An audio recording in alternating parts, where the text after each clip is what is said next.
कहानी 3 साल पहले शुरू होती है, जहां एक जवान लड़की वीनस टाउन जा रही होती है। जब रात का अंधेरा छा जाता है तो वो हिफाजत के लिए रास्ते में एक मोटेल पर रुकने का फैसला करती है। मोटेल के अंदर जाते ही वो देखती है कि फ्रंट डेस्क बिल्कुल खाली है, हालांकि काउंटर पर ताज़ा खाना रखा होता है।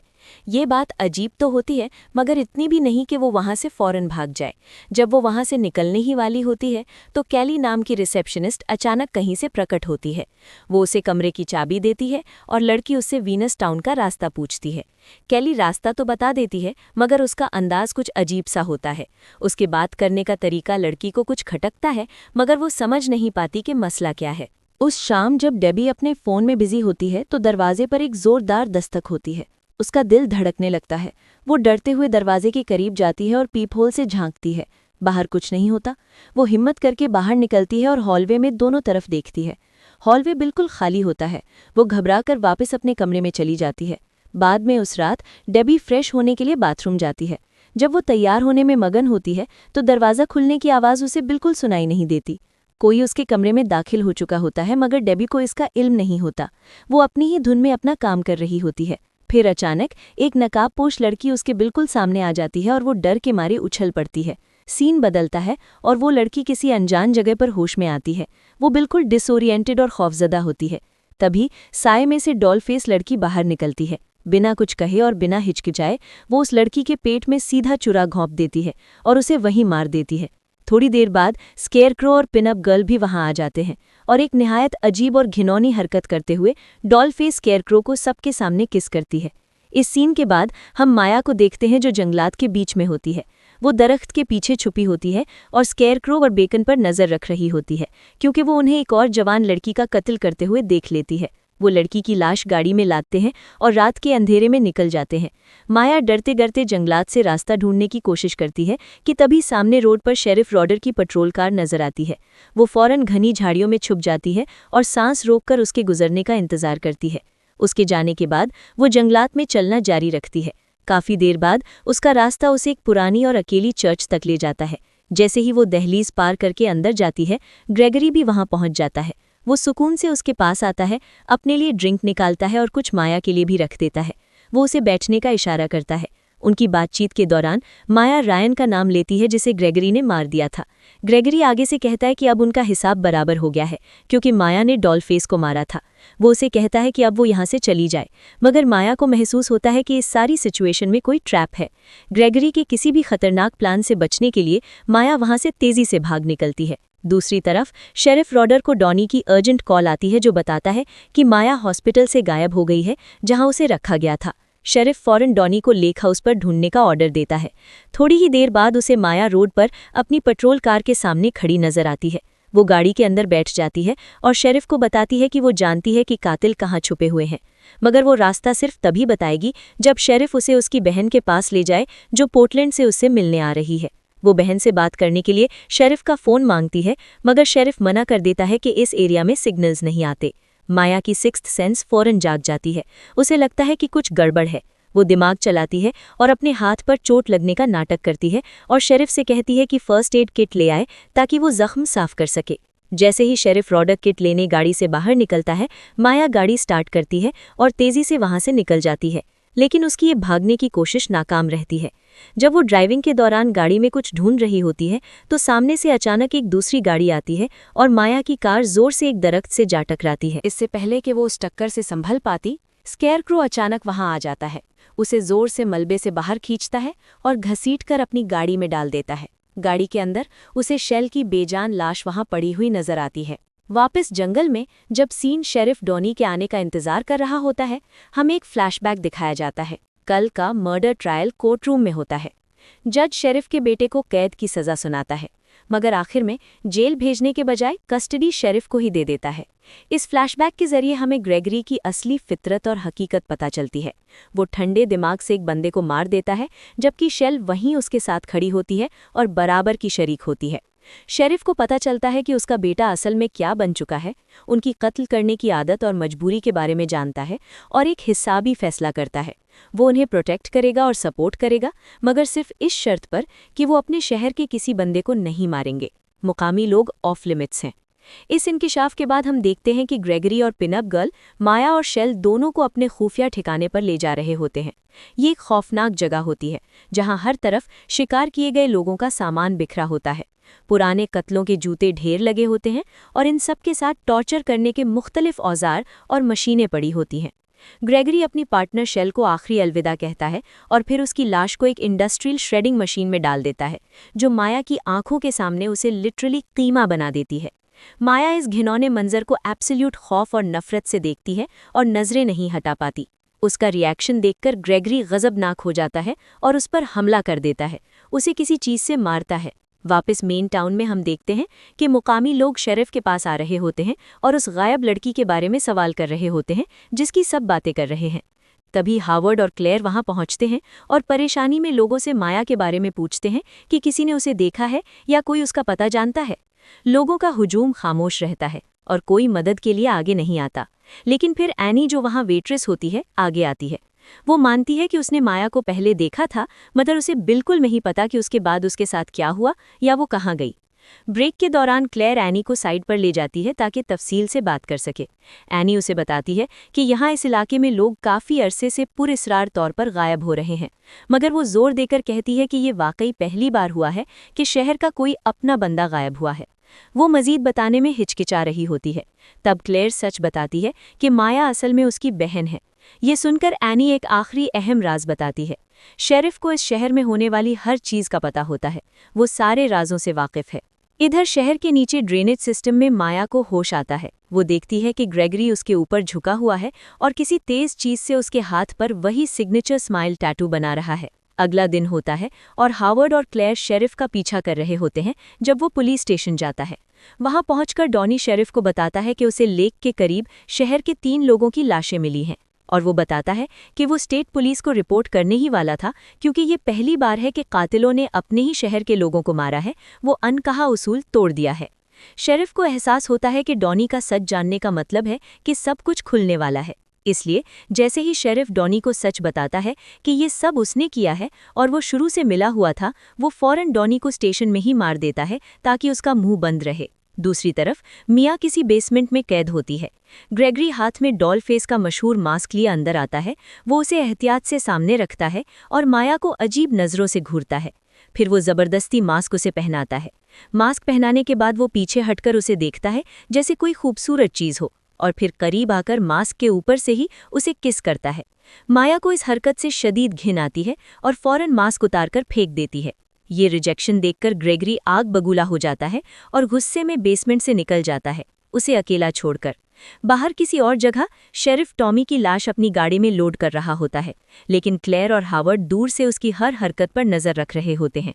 वो उसका पीछा शुरू करते हैं। इसी वक्त ग्रेगरी और पिनअप गर्ल माया को अपनी ग्रुप का हिस्सा बनाने की कोशिश कर रहे होते हैं और ज़बरदस्ती मास्क पहनाकर मेंबरशिप देने की कोशिश कर रहे होते हैं। इसके बाद कहानी वक्त में पीछे जाती है। हम देखते हैं कि शेल और ग्रेगरी अपने अगले शिकार की तलाश में घूम रहे होते हैं। शेल कुछ खाने पीने का सामान लेने के लिए एक स्टोर पर रुकती है। जब वो अंदर होती है तो एक लड़का उसके पास आता है और खुल्लम खुल्ला उससे फ्लर्ट करने लगता है, लेकिन तभी उसकी गर्लफ्रेंड अचानक वहां आ जाती है और ये सब देखकर शदीद गुस्सा हो जाती है। वो जोड़ा लड़ते हुए स्टोर से बाहर निकल जाता है। बाहर पार्किंग में भी वो रुकते नहीं और एक दूसरे से लड़ते रहते हैं। ग्रेगरी ये सारा मंजर देख रहा होता है और शेल को कहता है कि यही दोनों उनके अगले शिकार होंगे। जैसे ही वो कपल बाद में अपने मोटेल रूम में जाता है, ग्रेगरी और शेल उनके पीछे जबरदस्ती घुस जाते हैं, लेकिन अंदर का मंजर देखकर वो दंग रह जाते हैं। उन्हें नजर आता है कि उस लड़की ने पहले ही अपने बॉयफ्रेंड को मार दिया है और उसकी लाश वहां पड़ी होती है। वो रोते हुए जज्बाती होकर बताती है कि उसने वादा किया था कि वो दोबारा किसी लड़की से फ्लर्ट नहीं करेगा, मगर उसने अपना वादा तोड़ दिया। ये हरकत और उसकी सोच देखकर ग्रेगरी और शेल वाकई इंप्रेस हो जाते हैं और उसी वक्त फैसला करते हैं कि वो इस लड़की को अपना पार्टनर बनाएंगे और अपने ग्रुप में शामिल कर लेंगे। वापस प्रेजेंट में आते हैं। वो लोग दोबारा शिकार की तलाश में घूम रहे होते हैं।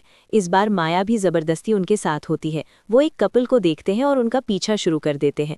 वो माया को उस कपल के मोटेल रूम के दरवाजे पर ले जाते हैं और उसे साफ हिदायत देते हैं कि वो दरवाज़ा खटखटा कर पूछे कि क्या वो टमारा है, मगर अंदर से कोई जवाब नहीं आता और ना ही दरवाज़ा खुलता है।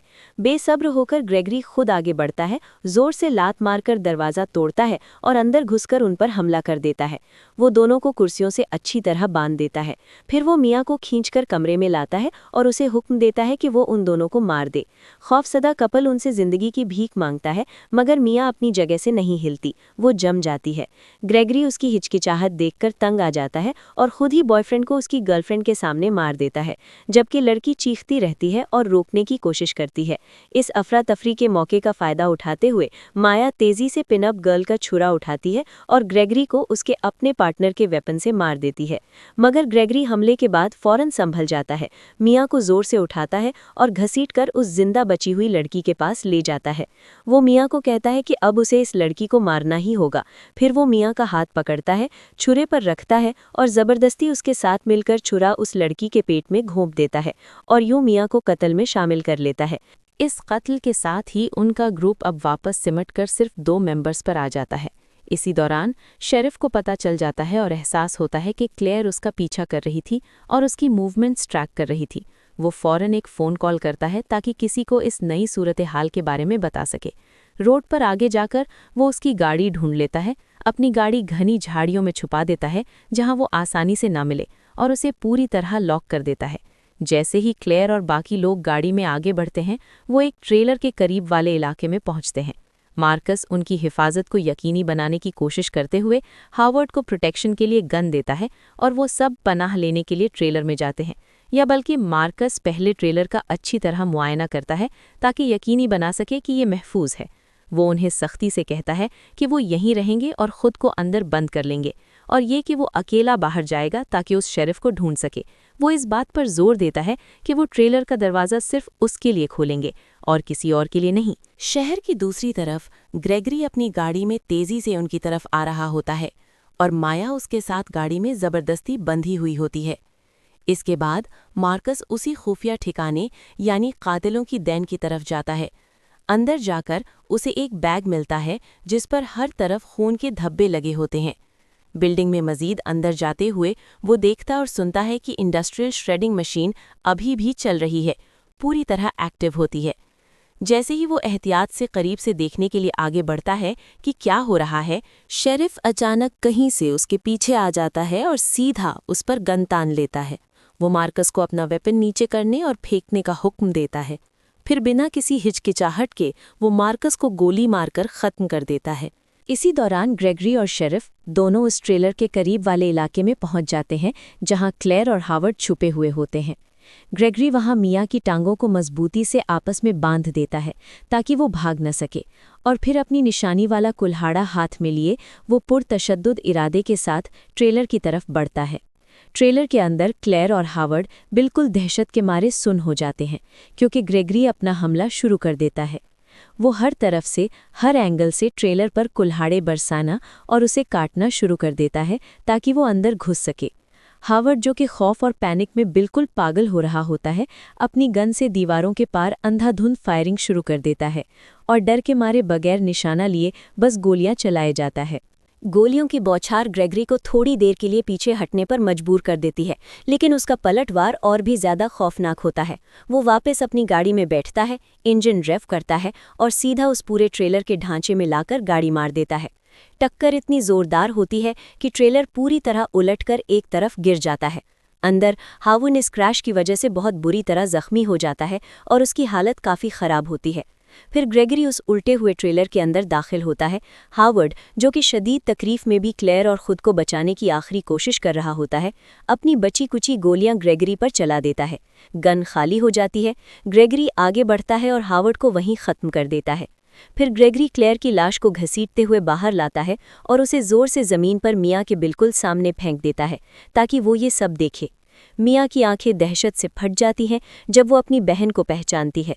मियाँ की आंखों के सामने ग्रेगरी क्लेयर को भी कत्ल कर देता है और मियाँ बेबस खड़ी ये सब देखने पर मजबूर होती है। मियाँ उसे रोकने के लिए कुछ नहीं कर सकती, वो बस अपनी बहन को मरते हुए देखती रहती है। इसी दौरान कहीं दूर से शेरिफ ये पूरा खौफनाक मंजर देख रहा होता है, लेकिन वो बीच में नहीं आता। अपना काम खत्म करके ग्रेगरी मियाँ को वहीं छोड़ देता है। वो एक चाकू उसके हाथों में थमा देता है और फिर शेरिफ के साथ वहां से निकल जाता है, उसे लाशों के साथ अकेला छोड़कर। इस वक्त मिया गम और गुस्से की वजह से कांप रही होती है। शुरू में वो वहां से निकलने लगती है और चाहती है कि क्लेयर की बॉडी भी साथ ले जाए, लेकिन आधे रास्ते में वो रुक जाती है। वो एक नए इरादे के साथ वापस मुड़ती है। अब वो भागने से थक चुकी है, अब वो हमला करने वाली है। और सबसे बड़ी बात ये कि अब उसके पास एक गन भी है। वो सीधा माइल 19 की तरफ जाती है, जहां उनका अंडरग्राउंड बंकर यानी छुपनगाह होती है। गन को मजबूती से पकड़े हुए वो नीचे उतरती है और उनके इलाके में दाखिल हो जाती है। जैसे ही वो सीढ़ियों से नीचे उतरकर आगे बढ़ती है, उसे मध्यम रोशनी में एक कुर्सी रखी हुई दिखती है। फिर उसे रेडियो चलने की आवाज़ आती है, जो करीब ही किसी दूसरे कमरे से आ रही होती है। वो आवाज़ की तरफ बढ़ती है और देखती है कि शेरिफ वहाँ बैठा शराब पी रहा है। बिना किसी हिचकिचाहट के माया गन लोड करती है, निशाना बांधती है और एक के बाद एक सारी गोलियां उसके जिस्म में उतार देती है, जब तक कि वो मर नहीं जाता। फिर वो उस कुर्सी की तरफ जाती है जो उसने पहले देखी थी। वहां से उसे एक और रास्ता नजर आता है, एक कॉरिडोर जो एक अलग कमरे की तरफ जाता है, और ये ग्रेगरी का अपना पर्सनल कमरा निकलता है। जैसे ही माया अंदर कदम रखती है और इधर उधर देखती है, उसे दीवारों पर ग्रेगरी और उसकी बहन की तस्वीरें लगी हुई मिलती हैं। पूरे कमरे में दीवारों पर हर जगह उसके अजीबोगरीब नज़रियत और भटकी हुई सोच के सबूत बिखरे होते हैं। वहाँ शेल की तस्वीर भी उसकी चीज़ों के दरमियान खासा नुमाया होती है। ठीक उसी पल ग्रेगरी खुद कमरे में दाखिल होता है। वो सुकून से एक कुर्सी पर बैठ जाता है, जैसे उसे पहले से पता हो कि ये होना ही था और वो इसके लिए तैयार हो। वो माया की तरफ देखता है और कहता है कि अब उसके अंदर सिर्फ तकलीफ बाकी रह गई है और वही दर्द अब उसका सहारा है। मगर माया उसे सख्ती से टोकती है। वो कहती है कि अब उसके अंदर कोई जज्बात बाकी नहीं बचे, वो पूरी तरह सुन्न हो चुकी है। फिर वो उसे हुक्म देती है कि अपना मास्क उतारे ताकि वो उसका चेहरा देख सके। वो उसकी बात मान लेता है और मास्क उतार देता है। मास्क उतारने के बाद वो कहता है कि शेल बिल्कुल पाक थी, वही थी जो उसे रोशनी की तरफ लेकर आई और उसे जीने का मकसद दिया। माया पलटकर उसे सच्चाई बताती है। वो कहती है कि ग्रेगरी ने इस दुनिया में हर उस शख्स को उससे छीन लिया जिससे वो प्यार करती थी। उसने सिस्टमैटिक तरीके से उसकी ज़िंदगी तबाह कर दी और अब उन सब लोगों में से सिर्फ वही एक बचा है। ये सुनकर ग्रेगरी उसके करीब आने की कोशिश करता है और उसके साथ नज़दीकियां बढ़ाने लगता है। और हैरत की बात यह कि माया उसे ऐसा करने देती है। वो भी उसके साथ करीब होती है और उसे सिड्यूसिंग तरीके से बहलाती है, जैसे कि वो उसकी बातों में आ गई हो।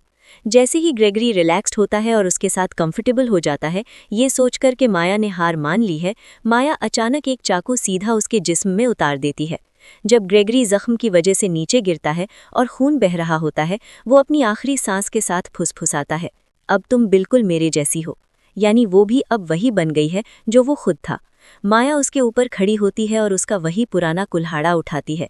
वो उसे ऊंचा करती है और पूरी ताकत से आखिरी बार वार करती है, जो उसे हमेशा के लिए ख़त्म कर देता है। उसे मारने के बाद वो करीब लगे एक आईने में खुद को देखती है। जैसे ही वो बंकर से निकलकर बाहर आती है, वो एक फैसला करती है। वो ग्रेगरी का मास्क अपने साथ ले लेती है और बस वहीं पर इस ज़बरदस्त, शदीद और पुरतशद्दुद फिल्म का इख्तिताम होता है।